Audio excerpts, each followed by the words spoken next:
بسم اللہ الرحمن الرحیم۔ ایک دفعہ کا ذکر ہے کہ ایک شہر میں ایک عورت رہتی تھی جس کا خاوند وصال کر چکا تھا۔ اس کے خاوند کے ورثہ میں صرف 3 درہم تھے۔ اس بیوہ کو کافی مشکلات کا سامنا کرنا پڑ رہا تھا۔ اس نے وہ 3 درہم پکڑے، بازار میں جا کر ایک اون دیکھا اور وہ اس کو پسند آیا تو اس نے اس اون کے گولے کو خرید کر گھر لے آئی۔ چند دن گزرنے کے بعد اس نے اس اون کو بیچ دیا جس سے اس کو 5 درہم ملے۔ 2 درہم سے ضروریاتی زندگی کی چیزیں لے آئی اور 3 درہم کا پھر ایک اون خرید لائی۔ اس طرح سے وہ اپنے بچوں کی زندگی کے لیے ضروری سامان خریدنے لگی۔ ایک دن ایسا ہوا کہ اس نے بازار سے کچھ اون خرید کر گھر آئی۔ اون کے رکھ کر بچوں کو کھانے وغیرہ دینے میں مصروف ہوئی کہ ایک پرندہ اڑتا ہوا آیا اور اس کے اون کو لے کر اڑ گیا۔ وہ اون اس عورت کے رزق کا ذریعہ بنا ہوا تھا۔ وہ بہت زیادہ پریشان ہوئی اور کہنے لگی کہ اللہ نے میرے رزق کا یہ بھی ذریعہ ختم کر دیا ہے، اب میں کیا کروں گی اور کیسے اپنے بچوں کا پیٹ پالوں گی۔ وہ سیدھی حضرت داؤد طائی کے پاس تشریف لے گئی، ان کو اپنا سارا قصہ سنایا۔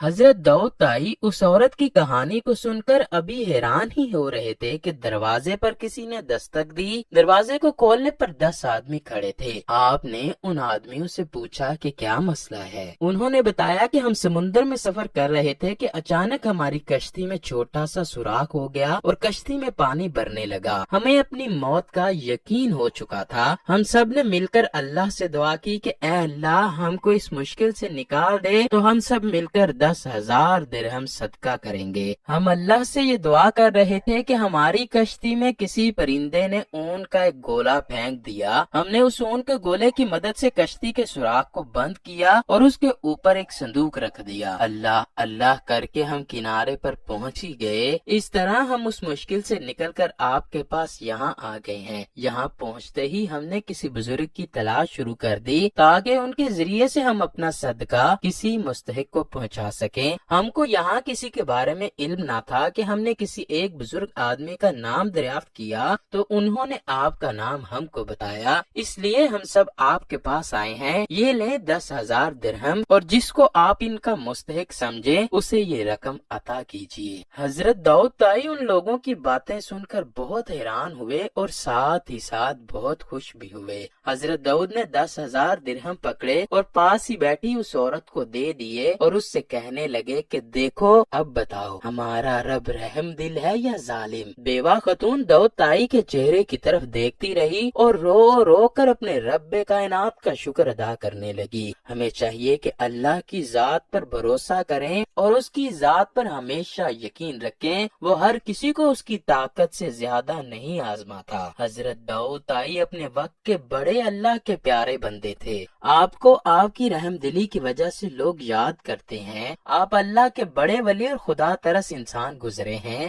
20 سال تک آپ امام اعظم کی خدمت میں صرف کر کے علم سے فیضیاب ہوتے رہے۔ آپ امام صاحب کے سب شاگردوں میں سب سے بڑا درجہ حاصل کرنے والے تھے۔ جب حضرت امام محمد اور حضرت امام یوسف کا کسی مسئلے کو لے کر اختلاف پیدا ہوتا تو وہ آپ سے اس مسئلے کا حل دریافت کر لیا کرتے۔ آپ کا شجرہ نسب حاتم طائی سے جا ملتا ہے۔ آپ 21 صفر 47 ہجری کو ملک شام میں پیدا ہوئے۔ آپ نے زیادہ زندگی کوفہ میں بسر کی۔ کہا جاتا ہے کہ جس معاشرے میں آپ نے پرورش پائی اس کے 16 دین تھے۔ صحابہ کرام رضوان اللہ اجمعین سے علم حاصل کرنے والے خوب علم سے مالا مال ہو رہے تھے۔ وہاں سے خواجہ داؤد طائی کو علم حاصل کرنے کا بہت اچھا موقع ملا۔ ہر شہر میں علم نبوہ کا چرچا ہو رہا تھا۔ آپ نے ابتدائی علم حاصل کر کے حدیث کے بارے علم حاصل کرنے کے لیے امام احمش، امام ابی لیلہ اور امام عبد ملک بن عمیر سے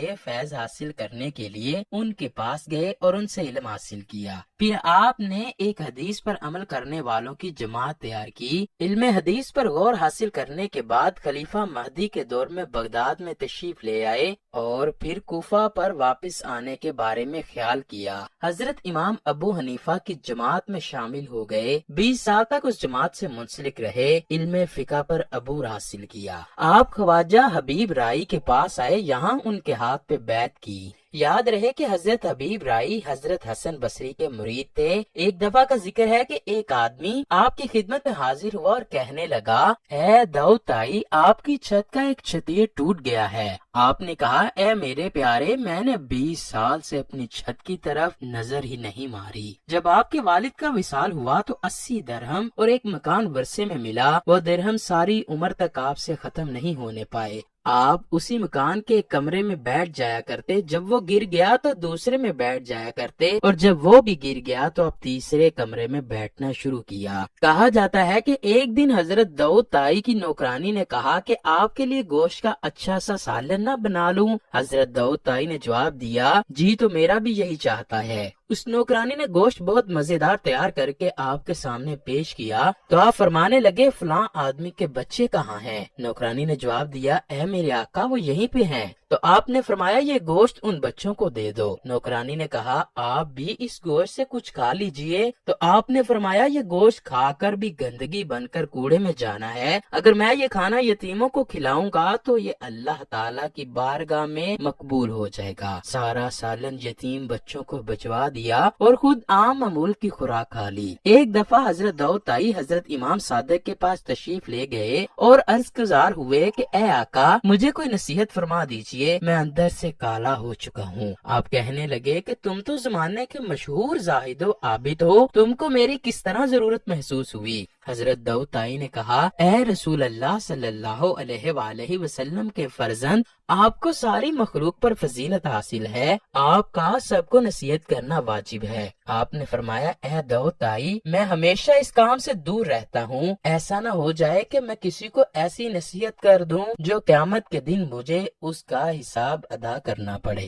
بس یہ بات سن کر داؤد تائی روتے ہوئے فرمانے لگے، اے مرشد، اگر آپ ہی اپنے آپ کو اس قابل نہیں سمجھتے تو میں کس باغ کی مولی ہوں؟ میں زاہد و عابد ہونے پر کس طرح بھروسہ کر سکتا ہوں، اور میں یہ کیسے جان لوں کہ میں اللہ کا نیک آدمی ہوں؟ اللہ اکبر۔